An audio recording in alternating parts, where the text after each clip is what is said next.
Welcome Katie Lesko, who's the Assistant Vice President of Undergraduate Admissions at the College of St. Rose.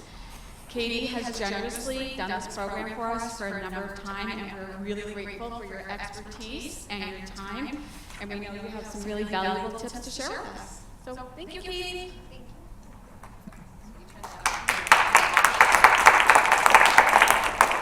And I think this is working now, right? Okay.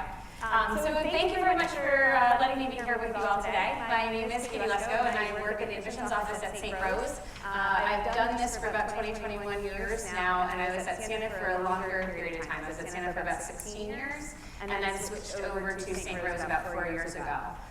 So I cut my 9-mile commute down to a 1-mile commute. It was great. Right? But my goal today is to talk to you not just about the institutions I've worked at, right? I've got that perspective, but I also have perspectives of just this as an industry. And I don't think a lot of people understood that college admissions was actually an industry until the scandal hit. Right? All of a sudden you realize, like, oh, there's people and they work and they do these things.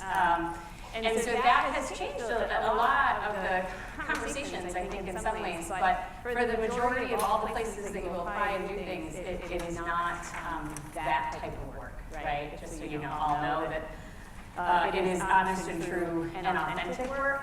And that's really where you can come from this process. If you come from a very authentic place of where do I want to be, and if you think about it in a way that's where do I want to graduate from, not necessarily where do I want to get in, right? But if we switch the conversation to where do I want to graduate from, and what does that look like, sometimes you'll find that this process will become a little bit easier. It can be overwhelming, it can be stressful, it can be a lot of stuff that you don't know. And so there's people that you'll meet along the way. You're going to remember maybe 3 things I say tonight, maybe 1, hopefully. But at the same point in time, every time you hear it again, you'll realize that you're learning a lot. You'll be an expert at the end of this process, and then you won't have to use it. Because even if you have another child coming up, they're different, right? So every student's different, and how they work this process is different. So I'm going to talk to you about how to choose a college. Let me get it this way. And I like to start with the idea of fit. There is no perfect fit. There's multiple perfect fits. There's no perfect fit. I always say it's kind of like marriage, right? If it doesn't work out, you transfer.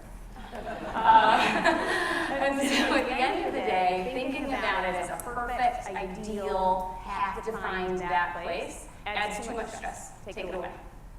Come at it from this point of view with the 4 different fits, and you're going, well, 3 different fits, and you're going to be able to find a place that you can do the best work and become someone that contributes to the society around you, whatever that looks like for you. And make friends along the way, right, because that's part of the goal. But the academic fit, each of these fits, there's one of 3 ways that it fits together.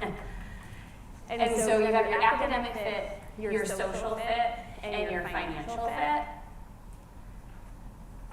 That matches to colleges in one of 3 ways.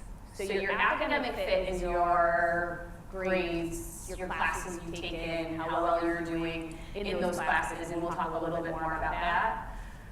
Your SAT scores could be part of that academic fit. And that matches up to a college in one of 3 ways. So you're, through this process, putting a college list together. You're putting those colleges on a list, right? You're starting to think about, where would I like to be, right? Maybe you're thinking about location and things like that. But you should know how you academically match up to that college. And you should understand that there's definitions behind these, which is a reach college means you're in the bottom 25% of who they accept academically. So if you're applying to colleges and we say reach, it means that you're in that bottom 25%. When it's a match, you'll hear people use that very loosely, and it's a match college, right? It means that you're actually in the mid 50% who is accepted. And then if you're applying to that safety school, that likely school, that's going to be that you're in the top 25% of who gets accepted. So when you put that list together, you're going to understand, is this a reach school? Is this a match school, or is this a likely school? Or there's always that fourth option, right? When your academics just do not fit. Either way, right? You can be really too smart for that place or really not academically prepared to be successful at that time. And I always like to say not to get in because I think it's just timing in some of this process as well. So your academic fit fits one of three ways. Your social fit, that might not be driven by the college as much, because the academic fit is somewhat driven by the college, right? How you've done, and then how the college matches up to those academics. The social fit is driven a little bit more with the idea of what space you want to live in, right? So, do I like an urban setting school? Do I like a suburban setting school? Do I want something in a large city? Do I want something in a small city? Am I okay being far away from home? Or do I want to be closer to home? Right? So that's a social fit. Do I learn better in small classrooms? What kind of interaction do I want with my faculty member? That's a social fit. It could be an academic fit as well, but it's kind of in that space of where do I learn the best? Where do I perform the best? And that's the fun part to search, because that's really driven by your fit. And then financial fit fits in one of three ways as well. So there's a reach financially, right? This is going to be too expensive for the family to afford, right? Then there's a match financially, okay, this makes sense. And then there's the financial fit that's likely to happen. You will find that through this process, because of the way merit aid works, many times a college that is more likely to get in is also going to be the more likely financial fit with the way that we strategize our financial aid. And so that's why adding the social piece to that is really important. And I've got a grid that illustrates this a little bit later, and so we can see what I'm talking about. But at the end of the day, part of this presentation is about what we really look at as well. So that's how the fits line up. And then what we see. So when the admissions committee is putting the pieces together to find that academic fit, we look at, on the left side, you'll see it's more the high school piece to it, the application itself, the letter of recommendations, and that's typically one school counselor letter of recommendation and then another teacher recommendation or something supporting your academic experience. A teacher recommendation typically is that junior year teacher, or sophomore year if you were in an honors or AP class. It is a recommendation to explain how you are in the classroom, and then the school counselor recommendation tells me really, I would say, who you are in the hallway, right? The kind of person, the citizen, the whole bird's eye snapshot of your high school experience, and other things that you might want them to share. The high school transcript, when we look at a high school transcript, we're going to see the classes you've taken in your first year, your freshman year, sophomore year, junior year, and the classes you're planning to take senior year. Normally when you're applying in the fall of the senior year. So we don't have those senior year grades yet. You're going to see for freshman year, sophomore year, junior year, and the high school transcript shows us the end of the year grades. And I was actually in a presentation last night, and this one mom had said it was the first quarter, and the student just wasn't getting it. Whatever classes she was in, she said it's just not getting it, right? Junior year, first semester, first quarter. What does that ruin her chances, at the college, at getting into college? And she was a really good student, freshman and sophomore year. And I said, no, it's just the first quarter, right? It's just the first quarter. So all 3 quarters add up to the final grades, and we only see the final grade. So when you have that moment that you feel like you are really stressed out about a test or a paper, it's a small snapshot of a lot of other things. So reducing some of that stress will actually make you perform better, right? So the high school transcript is the classes, freshman year classes, end of year grades, sophomore year classes, end of year grades, junior year classes, end of year grades, right? None of you are paying attention. That's why I do those things, right? End of year grades. And what we're trying to do is unpack that to figure out your strength of curriculum and how your trend lines are looking, to see, did you go up every year? Did you go up and down? Do you like your English classes maybe better than your history classes or your math classes? What type of student are you? And so that's what we're doing when we're looking at all of those pieces. The testing in the ACTs and SATs don't lead a decision. Any college that still requires them, it'll never get you in. It will always be a part of the whole. Right? So they're never going to be the only part to a decision. There's about, I think it's up to 1,000 colleges now that are test optional. And it tends to be, that's a fairtest.org is the organization that you can see all the colleges that are now, or it's the website, you can see all the colleges now that are test optional. And colleges are going that way because we understand that there's more to students, the package, application package they put together. We understand that this could be helpful for some students, and it also doesn't define other students' potential.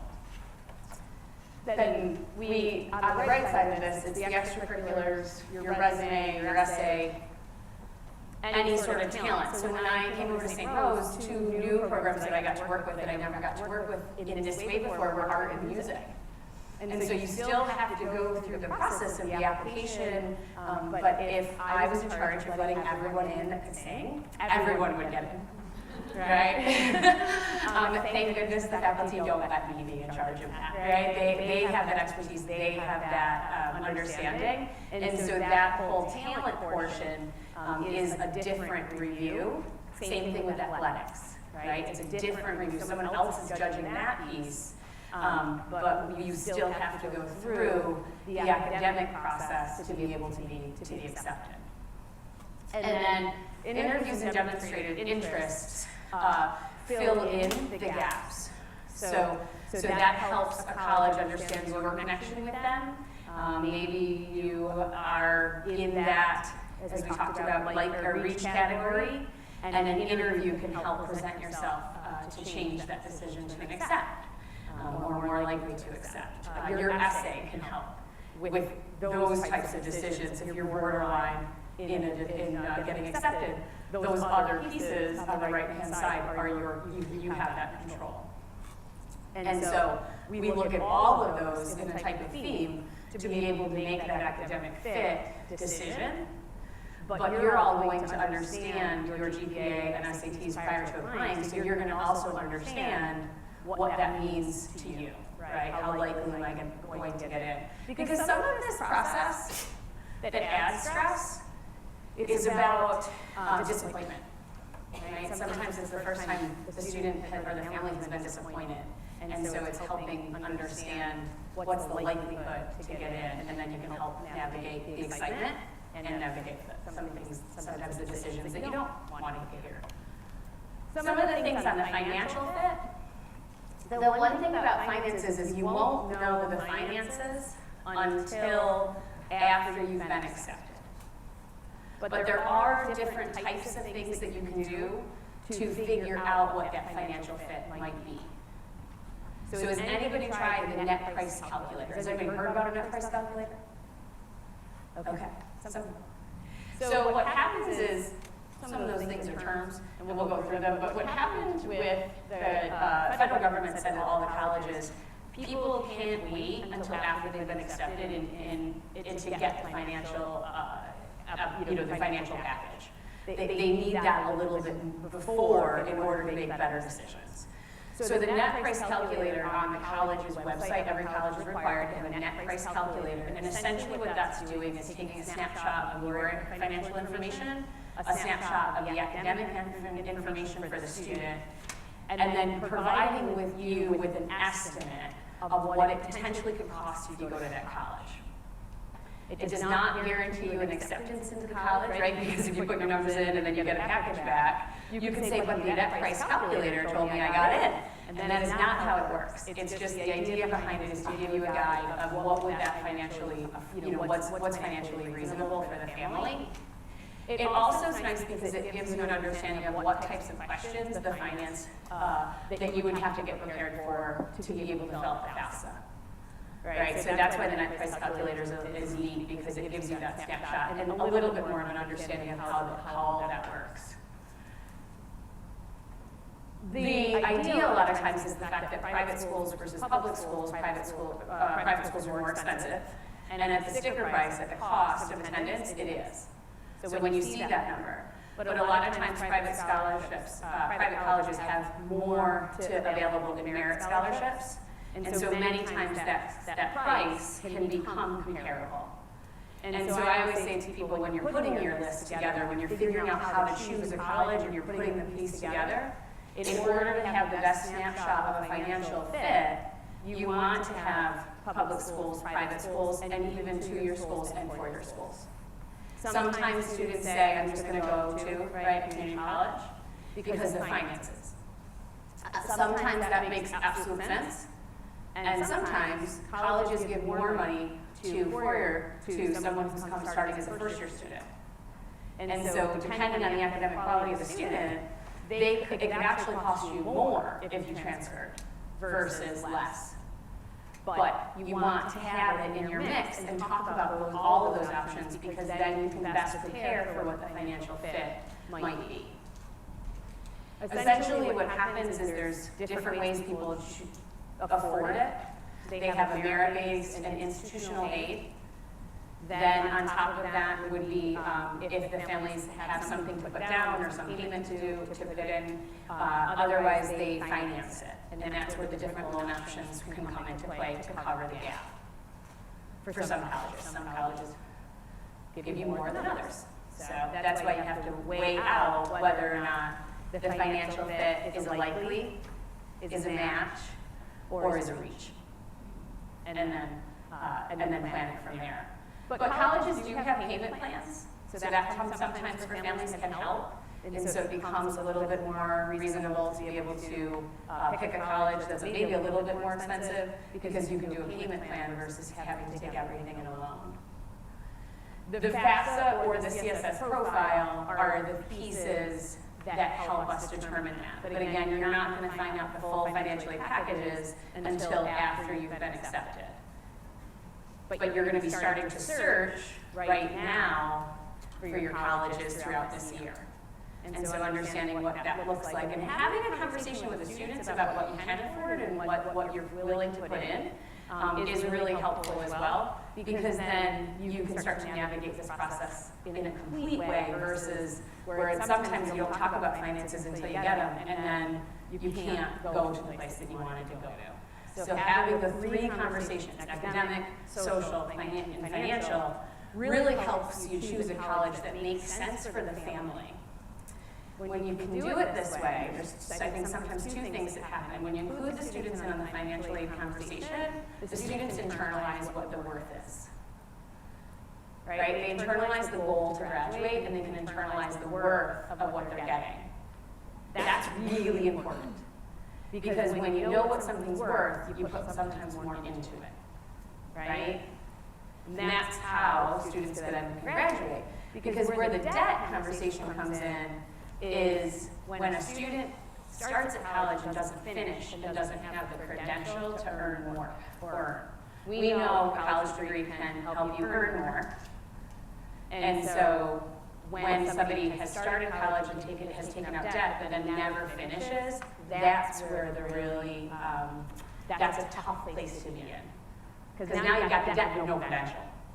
So the goal at the end of this, not just the presentation, but at the end of the senior year, is to really be at a place that you feel like you can graduate from in 4 more years.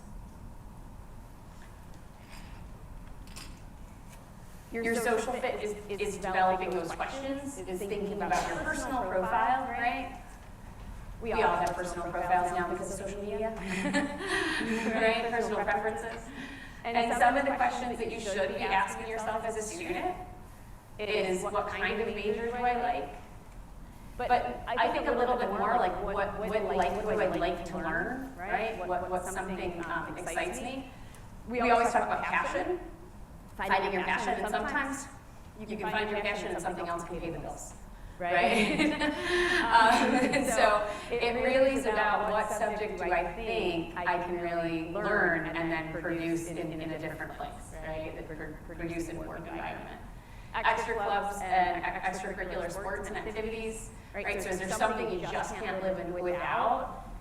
Is there something you really want to be a part of? Many times colleges have clubs that don't have the same name as things in high school, but they have the same concept. So business clubs are a great example, right? So there's a DECA, but then in college, it might be a sales club and a marketing club and an accounting club, right? So there's not exactly the same thing, but sometimes that interest that you have can carry out. That is considered a social fit. Is that something that you enjoy doing, that you want to fill your time with, and that you can continue on? I have a lot of conversations with students about music and art, things that they've done through high school they don't want to major in, but if they came to St. Rose, they would have avenues to be able to still pursue that, right? My niece was actually, she went to RIT, but she absolutely is a biochem major, but her favorite class for fall semester was art. And I think in some ways it was her favorite class because she got to release some of that real tough studying. That and Irish step dancing was her other favorite class. And so those types of things help you find that social fit, because even though you're studying biochem, you need to know that you can find people you want to be creative with, or theater, or band, or whatever it is. Clubs and sports and activities. I always like the 5 characteristics and 5 values. Sometimes I get a little bit heady, right? Sometimes I like to think deep. And so thinking about what's my value and how does that college match up to my value system. Do I believe that I should be in a cultural society? Do I believe that I should be learning from people that are different than me all the time, right? That's a social fit. And so how does that fit when you're looking and choosing a college? And then I really end up always saying, which setting do I learn the best in? Because really that's the goal, right? So the goal is to go to a school that you can feel comfortable learning in, and then do things that you didn't know you could do.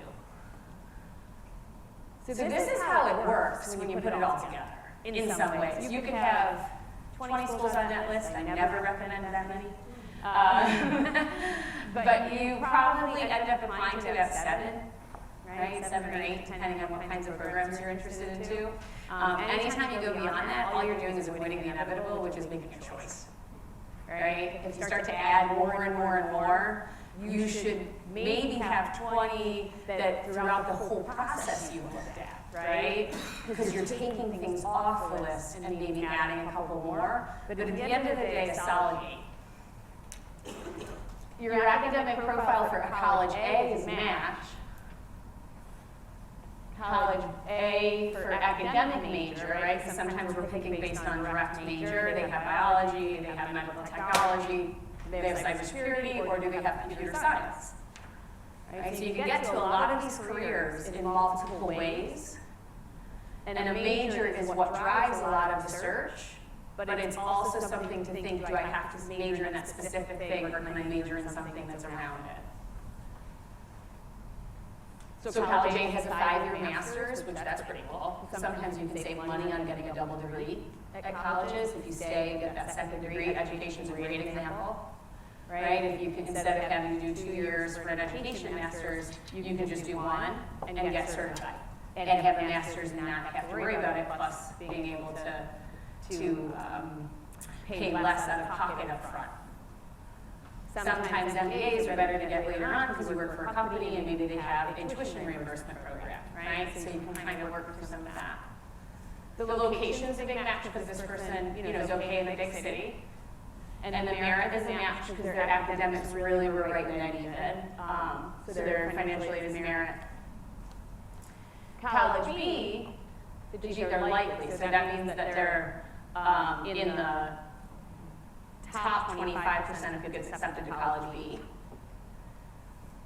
It's a reach because instead of having a major, they have to go into the general studies. And that person really wants to have that specific major, right? Not as much of the general studies area. But they have an honors program. Isn't this fun? So your academics that are mad, that were likely, all of a sudden they're in a special program.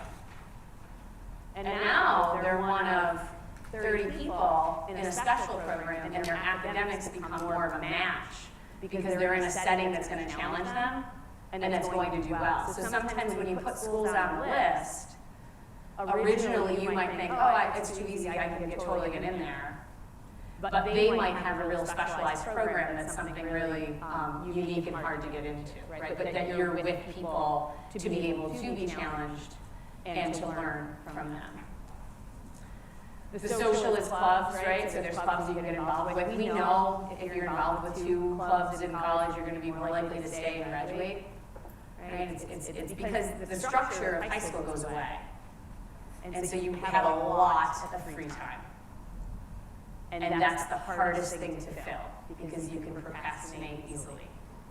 And so having those clubs actually will help you organize your time to be able to graduate, but you need to have clubs that you want to be a part of.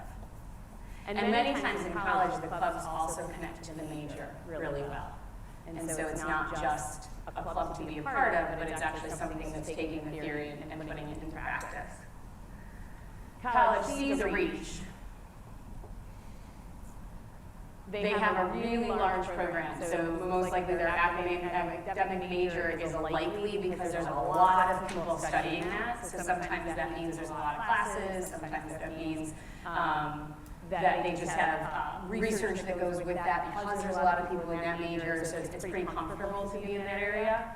There's no special academics that go with it, but there's only one club. It's a small city, not a big city, and this person really wants that small city, or that big city feel, and the financial aid is a reach. So, where should they go? Are there reasons why they pick one school over the other? Where do you think they should go? A. Because it's more fitting. Yep. It's the best fit, right? It's not the perfect fit, because there's lots of them, because they can be good anywhere, right? Because the second one, you know, but when something is likely, sometimes it's not a match enough, right? It's almost too easy, right? You're not going to be challenged completely or something along those lines. But their academic shift because of the match and that special academics, that honors program, if you went and visited and looked at that, sometimes that's the reason why you go to number 2, right? Because that honors program really has a lot of half as much. Does this construct give you a little bit of a better idea of how the pieces really aren't just about finding something that you academically think you can fit in? You could make this columns 25 columns long. You could do hours from home, you could do sports, you could put anything that you want in there. Grandma's house, right? Siblings went there. That could also be bad and good, right? So you can make those columns whatever you feel like you need to look at. This is not an exhaustive list. But what it is to give you the idea of there's some work to be done. That's not just about my GPA fits to this college, and that's where my sister went, and that's where I want to go, right? Sometimes it's even when you think of academic major, one that's on here is location, but it's also, you could look at it as a location for my major. So I always smile with political science, and students coming into Albany say political science. Why wouldn't you be here? Unless you're going to DC, right? And sometimes, because the big city for DC is too big for you. And so another capital city would be a great place to study political science. So sometimes when you have an interest, look at the industry and look at the cities where that might be a really strong place to get an internship. Or just to be around, so the conversation is you're learning more in your daily living about the area that you want to study as well. So that's all yours to play with, to be able to figure out what's your best fit. And this is just a little bit of a timeline. So part of college, choosing a college is actually setting up the timelines to make sure that you are doing things along the path. My one tip of advice will always be, make time to talk about this. This is a process that students will look to parents to say, what do I do? And the parents are like, I don't know what to do.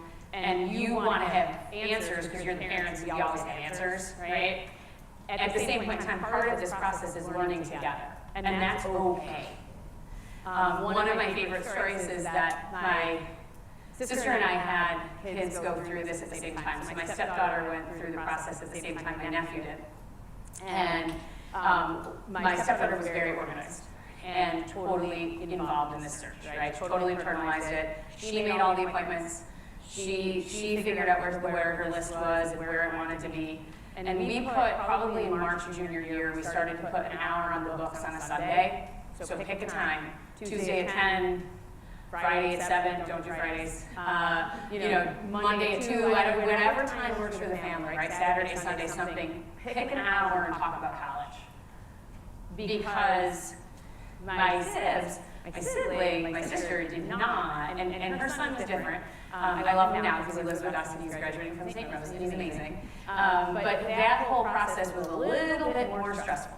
And I will always say I don't know if it's the difference between the boys and the girls, but at the end of the day, they were running a really busy life with a lot of activities and didn't put the time in to talk about like what the options are. And so it became a little bit more stressful than it probably had to be.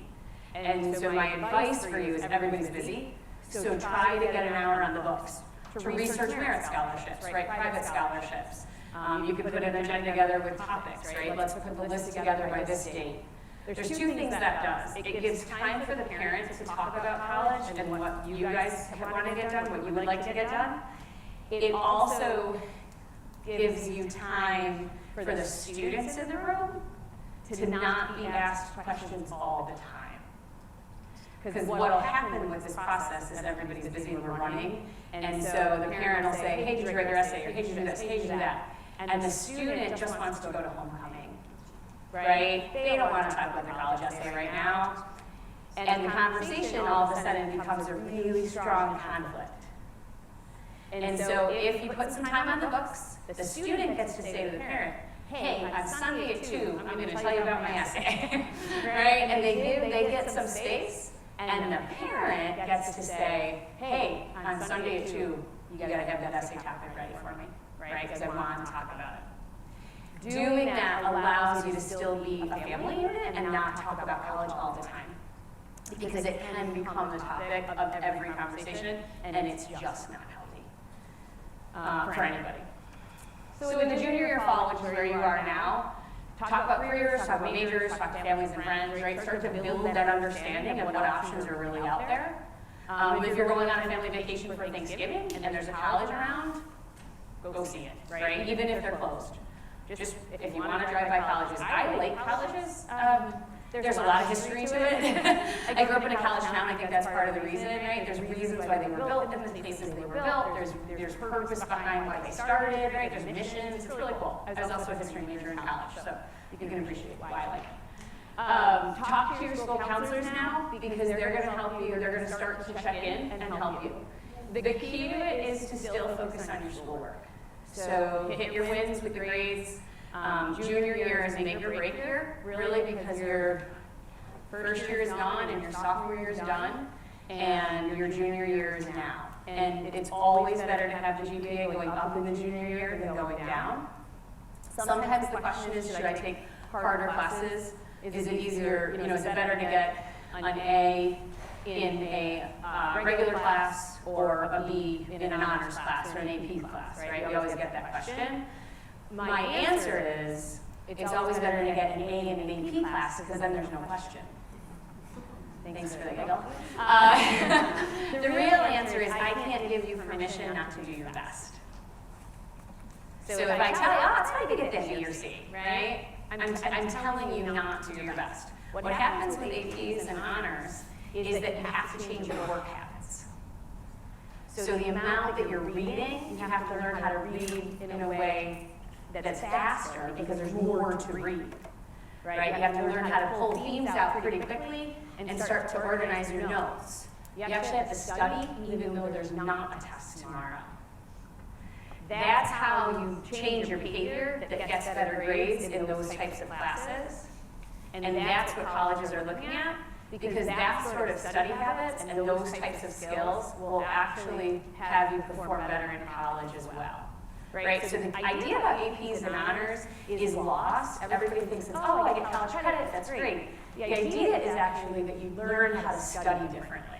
And while you're building those skill sets in a place that you can still ask questions and really get the support that you need, that's the reason why those types of classes are really helpful. Because you're changing your habits, and then those habits become habits, right? And then when you go to college, you've already learned how to take a large amount of reading and get it into the nuts and bolts, right? So that's why I can't tell you to get the B. However, in the other sentences, depending on the college that you're looking at, it is better to have those harder classes and get the best grade that you can get. And if the best grade is a B, that's going to be okay. The key to it is, are you putting in the effort, not overwhelming yourself, but putting in the effort to get a better grade, right? Are you learning a lot as you go? Not just about the content, but about your study skills. In the spring, you're going to start that college list. Get a set that type of talk. I do believe that that's a really good thing to do. You're going to prep for your standardized testing, and I always say prep for it because many students will say to me, I feel like sometimes I'm like the myth buster lady, right? So sometimes people will say, students will say, oh, I'm just going in to take the test.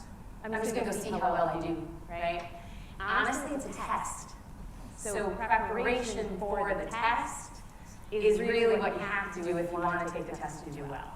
It is not a natural intelligence test.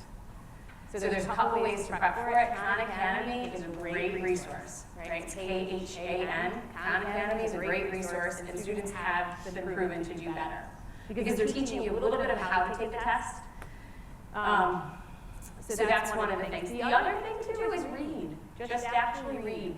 The more that you read, the better your vocabulary becomes, and that will also help you on the test as well. But it is something to prep for. In the June, before you leave for summer break, I would always ask for recommendations for teachers, and then I would ask for those recommendations in a formal way. And so part of this process that I love so much is that you're teaching students how to become adults, right? So I never have to worry about Sophia calling the doctor and making an appointment. And sometimes I feel like the dentist or whatever she's doing, my stepdaughter, she does it all on her own. And I think part of the reason why she does it on her own is because she made every high school visit or college visit appointment on the trip. So she very comfortably learned how to call someone she's never known and make an appointment, which is a skill that sometimes doesn't happen anymore.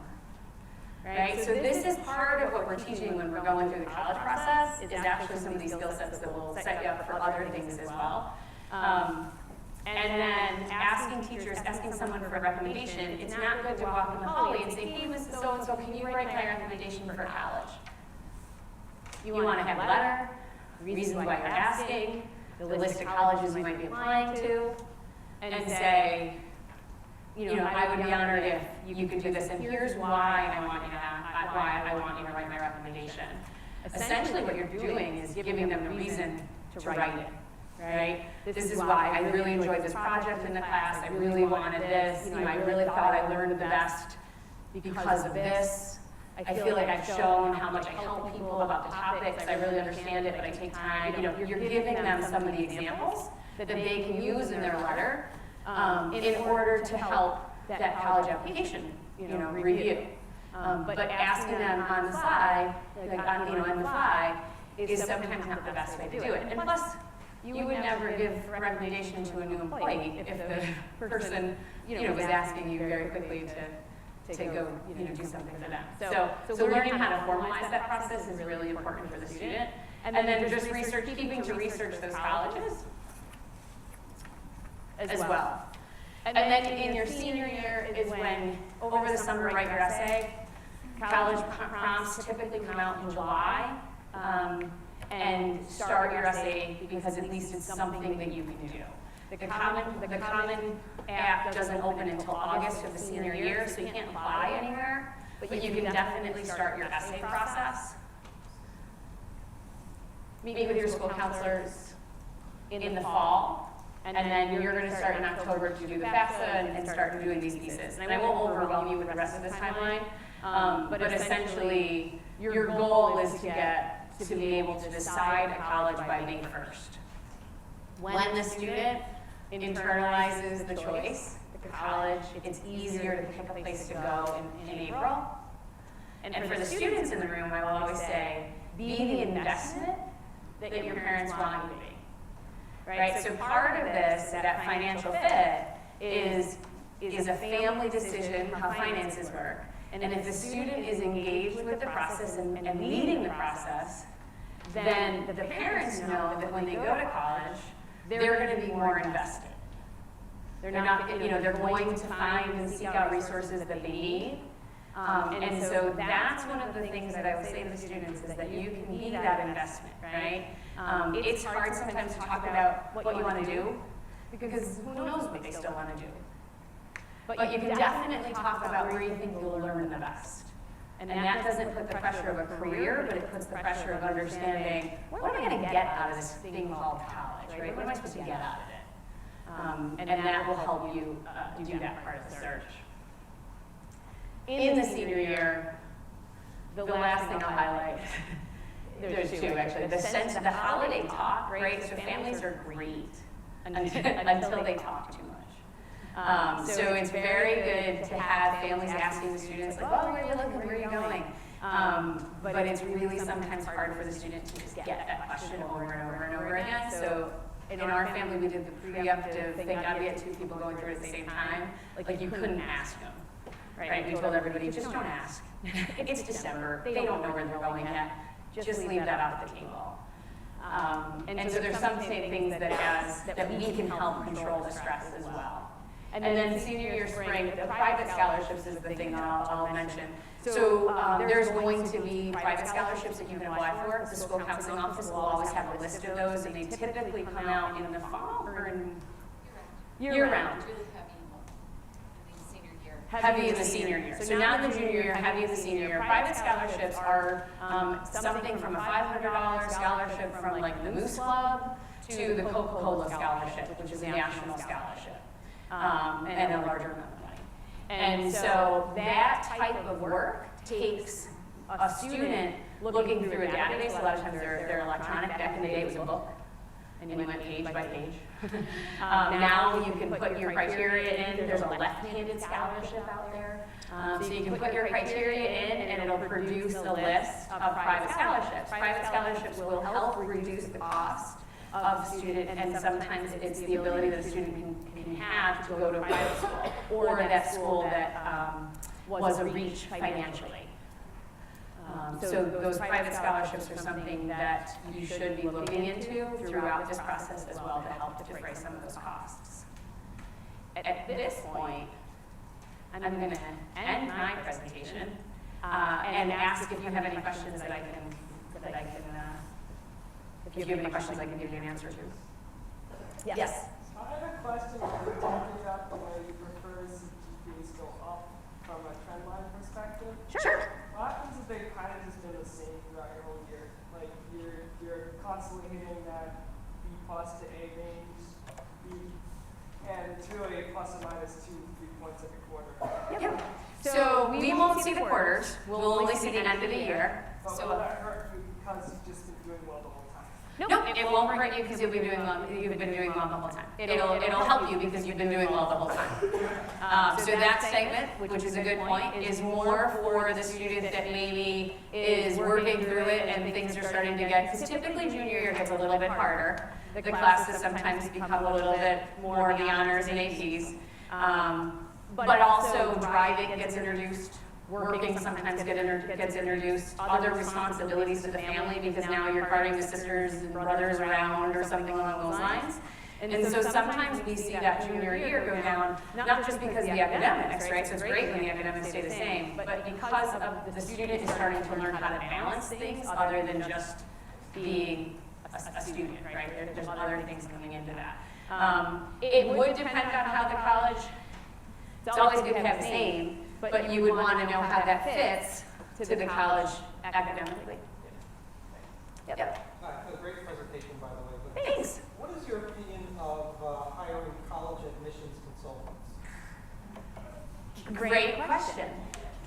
Yes. Oh, sorry about that. And normally I'm so good about that.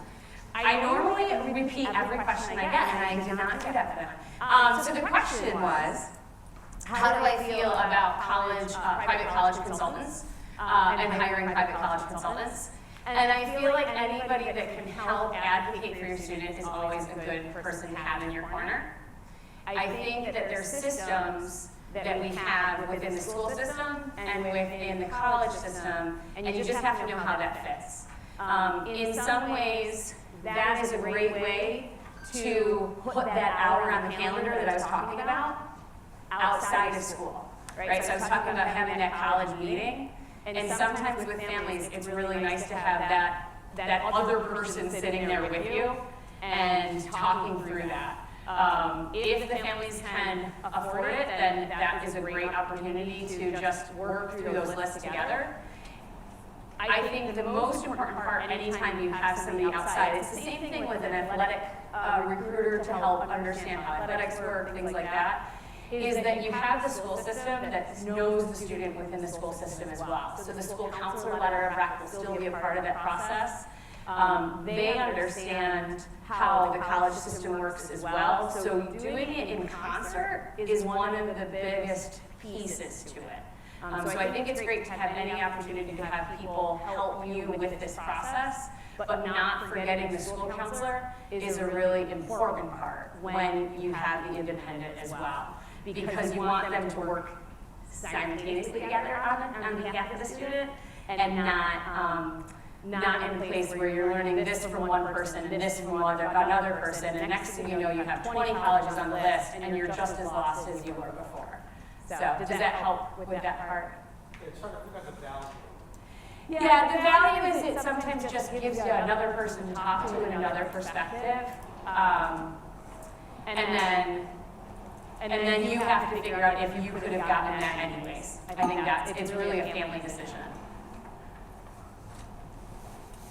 Yes.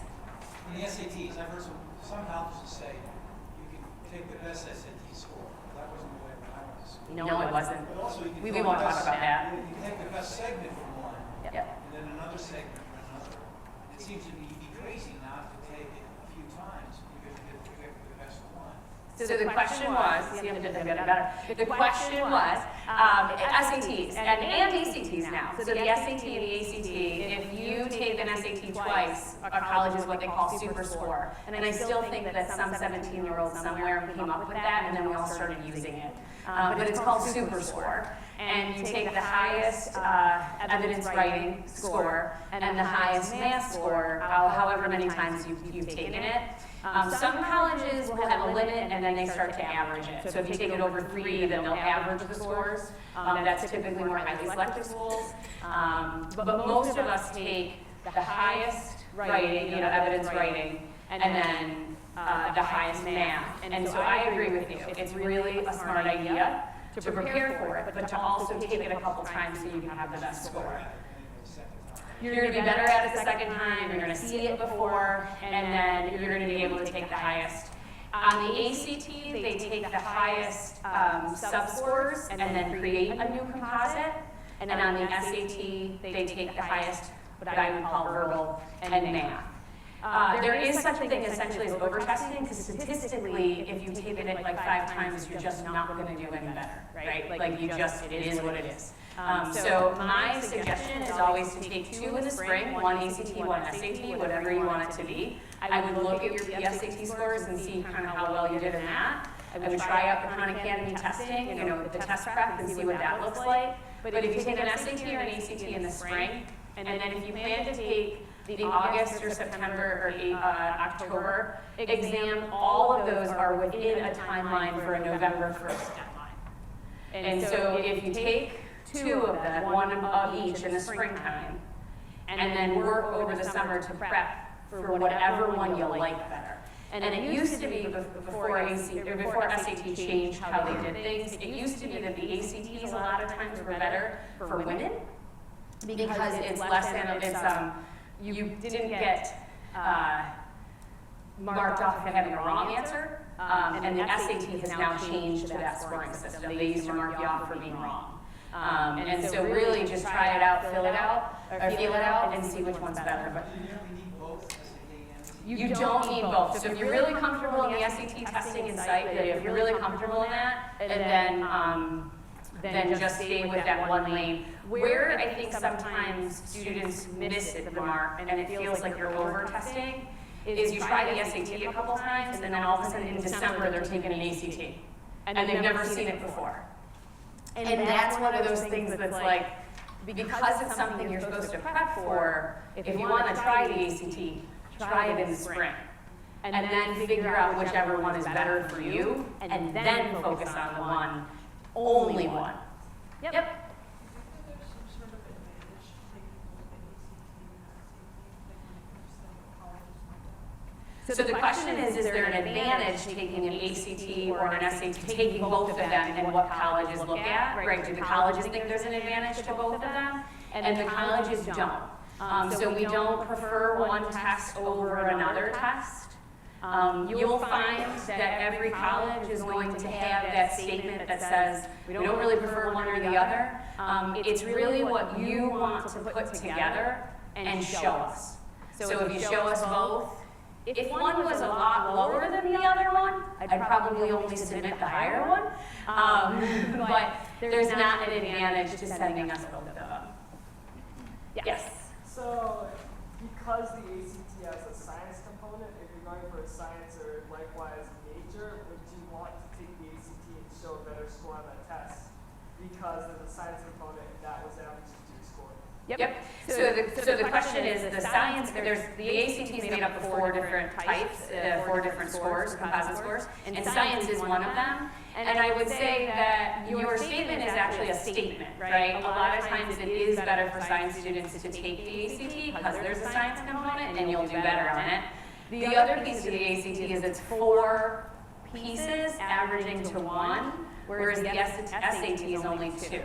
So sometimes you can get a higher score because it's 4 different parts to the whole. But absolutely, what it really comes down to is personal preference. So we can do a lot of these questions are scenario-based, right? What is my personal opinion about that? And really what it comes down to is it's really good to understand where your strengths are as a student and then pick the pieces that put those pieces together. But again, if you're not a great science student, sometimes the SAT is better because it's not on there. So it goes both ways, I'd say. Right. Any last questions before we? Yep. Okay. The financial aid form. Sure. You fill it out and the colleges have access to it. You don't have to do just one. So you have to do one every year. So on the financial aid form, you fill it out and the colleges have access to it and you only have to do one. So the parent fills it out and the student. So there's 2 forms because the parent has one and the student has one, right? And then you put a list, and you can put up to 10 colleges, send it once, and then all of those colleges get it. So you don't have to do it multiple times. Some colleges will have their own forms or they'll have additional forms. So the FAFSA, as we know it, is something that you would fill out once and send to those colleges. If you have more than 10 colleges on the FAFSA, you send it and then you go back in a couple days and you take a couple off and put a couple more on. But if a college has other financial aid forms, sometimes you have to do the same information twice. But for the FAFSA, you send it and you do it once. Do they penalize you for, say, you're in a 529 plan? Does that work against you?